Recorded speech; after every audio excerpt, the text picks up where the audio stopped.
Good afternoon, everyone.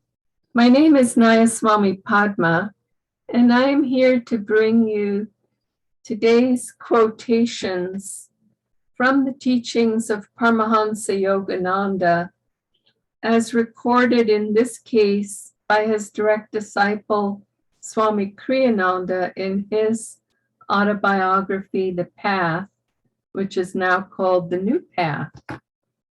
I wanted to read this brief excerpt. I myself was glad for the opportunity to develop a meditative routine of my own. Soon I was rising at 4 o'clock every morning, staggering out of bed, admittedly, with the indispensable aid of an alarm clock. After practicing Master's energization exercises for recharging the body with energy, I would meditate for 2 or 3 hours. At 7 o'clock, I would enter the main building where I showered and breakfasted before going out into the garden for work. At noon, I would put food aside for myself in the men's dining room, and then would meditate half an hour in the main chapel upstairs. Evenings, I would eat lightly. A heavy meal in the stomach, I soon discovered, makes it difficult to meditate deeply. Study a bit, and then go down to my cave to meditate 2 or 3 more hours before bed. Soon I was looking forward to my times for meditation as eagerly as a worldly person looks forward to an evening's partying. Never had I dreamed there could be such a wealth of enjoyment within my own self. I love this particular section because he speaks so eloquently about the need for some kind of regular schedule. Regularity is the key to the ability to go longer in meditation, as well as going deeper in our meditations. And being with others of like mind, living in the ashram at that time, even after Yogananda passed away, left his body, he continued to live there, and that was the experience of those living in ashram. It helped to support and make it easier to make more regular our meditation practices, because, as I said, living with others of like mind, that was the goal we all had in common.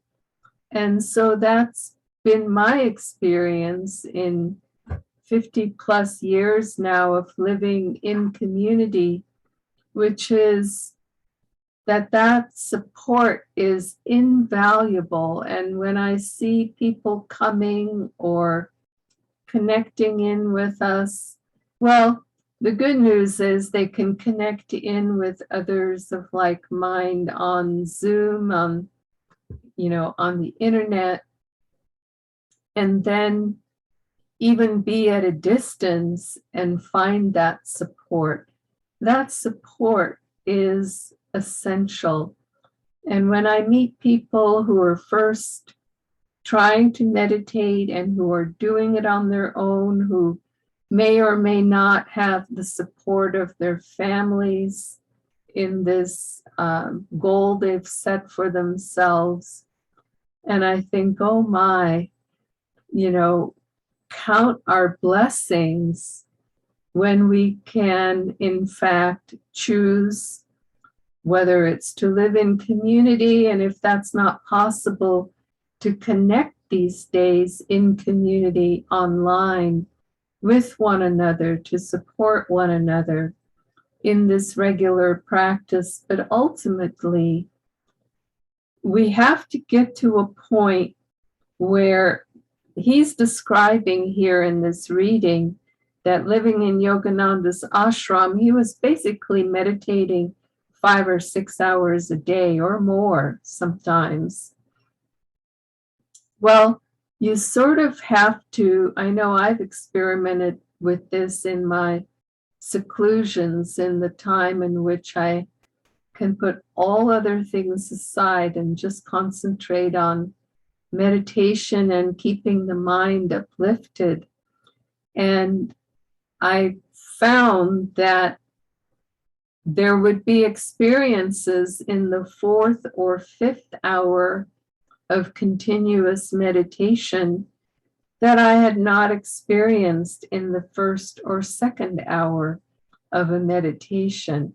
And so until we can,